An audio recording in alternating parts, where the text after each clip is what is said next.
नमस्ते दोस्तों, intelligible physics में आपका स्वागत है। सोचिए अगर आपको यूनिवर्स को कंट्रोल करने वाला सीक्रेट कोड मिल जाए, एक ऐसा मास्टर रूल जो हर चीज पे लागू होती हो, गिरते हुए सेब से लेकर के सूरज के चारों तरफ जो प्लैनेट्स घूम रहे हैं उससे लेकर के हमारे लाइट की स्पीड से चलती हुई रोशनी तक। ये कोई साई-फाई मूवी का प्लॉट नहीं है, ये फिजिक्स का सबसे खूबसूरत और सबसे गहरा सच है। इस रूल को कहते हैं प्रिंसिपल ऑफ लीस्ट एक्शन। आज हम इस रूल को सिर्फ समझेंगे नहीं बल्कि इसकी पूरी कहानी जानेंगे कि कैसे ग्रेट माइंड्स ने सदियों में इस सीक्रेट कोड को डिकोड किया। हमारा कहानी स्टार्ट होता है 1662 से, जब एक French mathematician Pierre de Fermat ने लाइट के नेचर को ऑब्जर्व किया। उन्होंने ये ऑब्जर्व किया कि जब लाइट एक पॉइंट से दूसरे पॉइंट तक ट्रैवल करती है तो वो रास्ता चुनती है जो सबसे कम समय ले, यानी कि लीस्ट टाइम। इसे कहते हैं format principle of least time. इसको समझने के लिए हम एक एग्जांपल लेते हैं, जैसे कि ओशियन के सामने एक लाइफ गार्ड बैठा हुआ है और ओशियन में एक आदमी मान लीजिए डूब रहा है। उस आदमी को बचाने के लिए लाइफ गार्ड को बहुत सारे पॉसिबल रास्ते ले सकता है वो लाइफ गार्ड, लेकिन वो वही रास्ता लेगा जो सबसे कम टाइम लगे, जिस रास्ते में हमारा सबसे कम टाइम लगे। फर्मेट ने भी लाइट के बिहेवियर में कुछ यही चीज पाया। ये हमारा पहला पार्ट था पजल का। अब फास्ट फॉरवर्ड करते हैं 1744 में, जब एक फ्रेंच साइंटिस्ट पेरी लुई मॉपर्ट्यूई ने एक सबसे बड़ा सवाल पूछा फर्मेट के प्रिंसिपल से इंस्पायर होकर के। उन्होंने ये सोचा कि सिर्फ लाइट ही नहीं बल्कि नेचर ही हमारा आलसी हो जाए।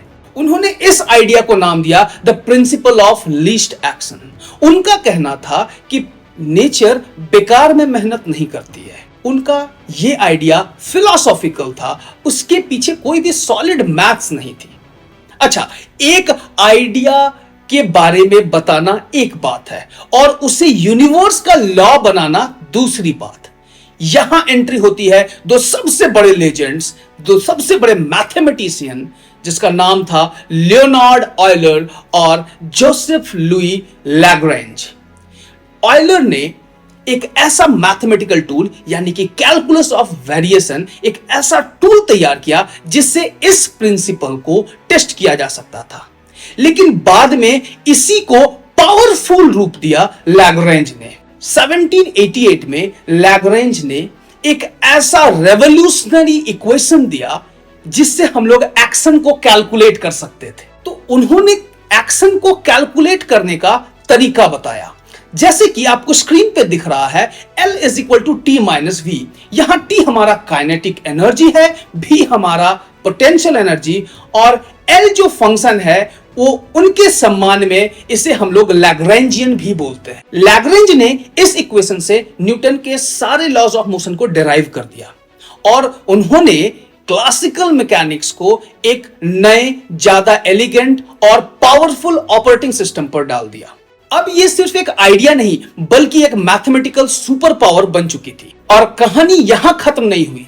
जब 1942 में लेजेंड रिचर्ड फेनमैन ने अपने थीसिस में इंटीग्रल पाथ फॉर्मुलेशन के मदद से यह बताया कि एक्शन इन क्लासिकल मैकेनिक्स को क्वांटम मैकेनिक्स के साथ उन्होंने जनरलाइज किया और इससे उन्होंने क्वांटम मैकेनिक्स को, मतलब कि प्रिंसिपल ऑफ लीस्ट एक्शन को क्वांटम लेवल पर ले जाकर के सबको हिला दिया। फेनमैन का कहना था कि कोई भी पार्टिकल जैसे कि इलेक्ट्रॉन ए से बी तक जाने के लिए एक रास्ता नहीं लेती है, वो सारे पॉसिबल रास्ते ले लेती है, जैसे कि सीधा, टेढ़ा, जिगजैग, सारे रास्ते ले लेती है, लेकिन वो वही रास्ता चूज करती है जिसमें सबसे लीस्ट टाइम लगता है और बाकी सारे रास्ते एक दूसरे को कैंसिल कर देती है। कमाल की बात है ना। तो इस पूरी हिस्ट्री से, इस प्रिंसिपल ऑफ लीस्ट एक्शन से हमें क्या समझ में आया, चलिए इसको एक एग्जांपल से समझते हैं। जैसे कि आपको स्क्रीन पे दिख रहा होगा कि एक फुटबॉलर फुटबॉल को किक करता है। अगर एक फुटबॉलर फुटबॉल को किक करता है तो वो फुटबॉल एक पैराबोलिक पाथ बनाता है। ये पैराबोलिक पाथ इसलिए बनाता है क्योंकि ये जो पाथ है ये उस फुटबॉल के लिए लीस्ट एक्शन पाथ है जब उसे किक किया जाता है। इसको अगर थोड़े अलग लेवल से समझे कि अगर हमारे पास पैराबोलिक पाथ के अलावा कोई दूसरा पाथ होता तो वहां पे हमारा लीस्ट एक्शन नहीं होता। दूसरे एग्जांपल से समझते हैं कि अगर कोई प्लैनेट है वो अगर सन के चारों तरफ एक एलिप्टिकल पाथ में घूम रहा है, इसका मतलब यह है कि वो जो एलिप्टिकल पाथ है वो उसका लीस्ट एक्शन पाथ है। सिर्फ इतना ही नहीं, जो हमारा तीसरा एग्जांपल है वो आपको बताएगा कि जो हमारा सोप बबल है वो हमेशा स्फेरिकल शेप का ही क्यों होता है। वो स्फेरिकल शेप का इसलिए होता है क्योंकि स्फेयर एक ऐसा शेप है जो दिए गए वॉल्यूम में सबसे कम सरफेस एरिया कवर करता है, यानी कि लीस्ट एक्शन। तो दोस्तों, फर्मेट की रोशनी से लेकर के मौपर्टे का आइडिया, लैग्रेंज की मैथ और फेनमैन का क्वांटम मैजिक तक, ये principle of least action physics का सीक्रेट कोड है। ये बताता है कि हमारे यूनिवर्स की जो बुनियाद है उसमें एक सादगी और एक एफिशिएंसी है। ये यूनिवर्स का डीएनए है जो हर फिजिकल लॉ में लिखा हुआ है। अगर आपको यूनिवर्स का ये सीक्रेट कोड पसंद आया तो इस वीडियो को लाइक करें, अपने दोस्तों के साथ शेयर करें और सब्सक्राइब करना ना भूलें ताकि हम और आप मिल करके इसी तरह के सीक्रेट्स को डिकोड करते रहें। मिलते हैं अगले वीडियो में। जय हिंद, जय भारत।